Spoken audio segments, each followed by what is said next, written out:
Hello everyone. This week's Parsha is Parashat Vayeshev. And today is also Hanukkah, so it's like a double holiday, Shabbat and Hanukkah.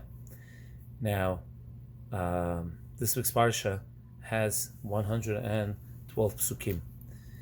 And from out of these 112 psukim, it has 104 psukim has letter Vav, which means Vav always means a connection.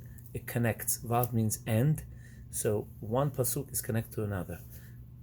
Okay, but 8 psukim do not have a connection, meaning with 8 psukim do not start with letter Vav.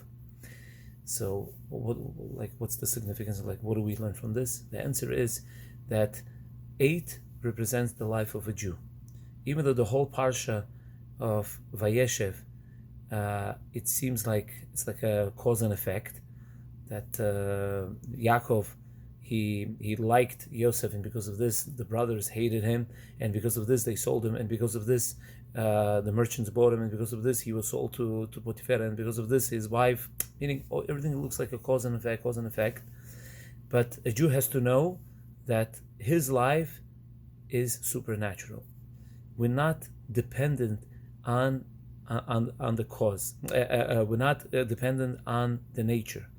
Our life is not dependent on nature. We are above the nature. Jewish life is above the nature, which means even though it was decreed something bad for us, chas v'shalom, to happen, we could always undo that decree. We're not. Our lives are not dictated by natural ways, but we are like supernatural. Yeah, we're above the nature. Just like number 8, we know 7 is in nature, and number 8 is beyond nature. If you look, the holiday of Hanukkah, Brit Milah, is 8, but also a holiday of Hanukkah is also number 8. What's this number 8 in Hanukkah? The whole miracle of Hanukkah happened above the nature, because a flask of oil that was supposed to last only for 1 day, it lasted for 8 days, which means that it was beyond the nature. It went beyond the nature. So that's also like a connection between our parsha and Hanukkah. That a Jew always has to know that our lives is beyond the nature. Never to give up hope, even though everything looks like a nature. But you always daven to Hashem. We could always change our nature. We could always change our destiny. We could always change by davening, by doing tshuva. A person could change himself, and he could change his nature, and whatever has to happen, he could always change. I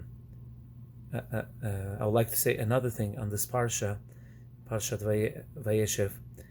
There's a story that said that after Napoleon, he conquered Europe, he decided to make a party.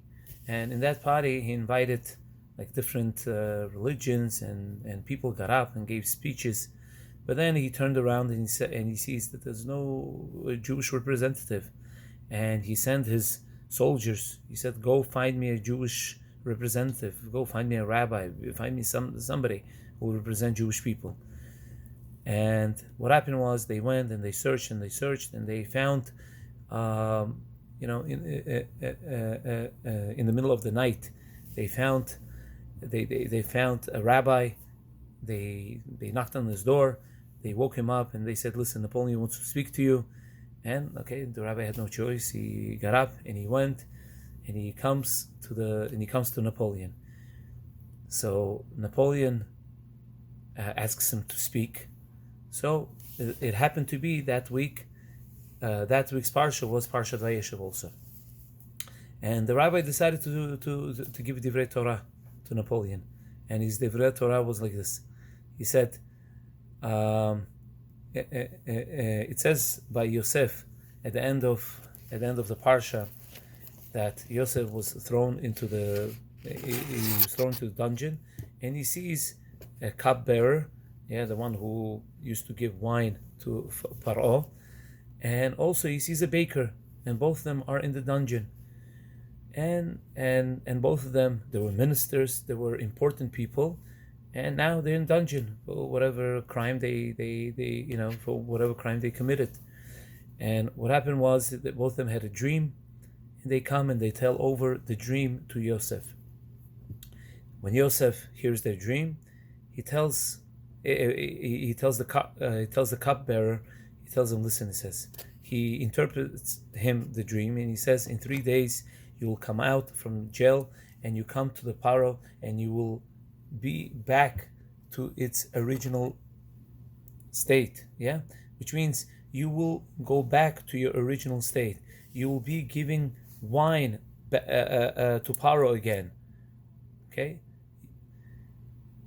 But now Yosef continues, and he says, after he interprets the dream, he tells him, he adds words, and he says, Ki'im, he says, but, he says, because, he says, Zachartani, I want you to remember me.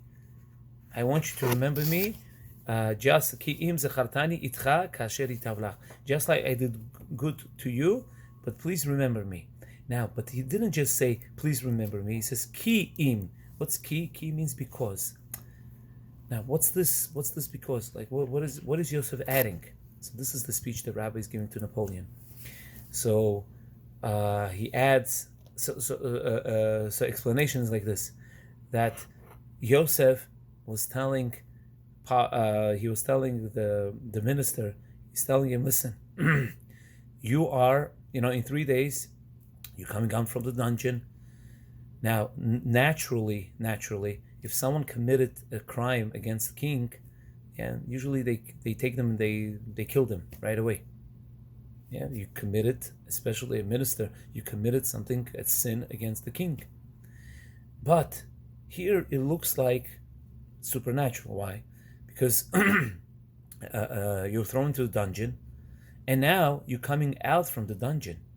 Okay, but even if a person, if a minister comes out from the dungeon, he he just goes back to his house and that's it. But you'll be reinstated to your original place, which means you're going to be a cupbearer again, which means you're going to go back and get your job back. Oh, it looks like supernatural, meaning it's the whole thing doesn't make sense. Why is this happening? Meaning you shouldn't be getting your job again. You should not be getting your job back again. You committed a crime, whatever the sin you did. You shouldn't be getting your job again. If you're coming out from jail, that's it. You should go back to your house. But here, it looks like against the nature. Something, the whole thing goes against the nature. You're going to go back to your place, to your original work, job? The answer is, Yosef says, the whole thing is happening is not because of you, cupbearer. It's not because you're a big tzaddik. No, it's because Ki'im Zachartani, Hashem is doing this, so you should remember me. Which means that you should go to a king, and you should go and tell the king about me. And like we know, eventually this is what happens. The cupbearer will say, of course, he didn't tell the king right away, but he told him. He told him after 2 years. He told the king. He told Paro about. Yosef. Now, the rabbi turns to Napoleon, and he tells him like this. He says, Hashem had blessed you, Napoleon. He blessed you a lot, and he made you rise to power. He gave you a lot of strength and power, and you were able to conquer all this. Now, why is this happening? You are fighting like supernaturally. Why is this happening? The answer is because so you can give freedom to Jewish people. So Jewish people will be able to practice their religion normally, and also they won't be oppressed anymore. And this is how the rabbi finished his speech. But again, the message that we see from here, that our lives, even though it looks like a nature everything's following the nature, but many times the life of a Jew goes against the nature. And also, we could go against the nature. How? By davening to Hashem and by doing tshuva. With tshuva, this is the holiday of Hanukkah. This is what it teaches us, that we could change our nature, we could change our mazal, we could change a lot of things, and it's all in our hands.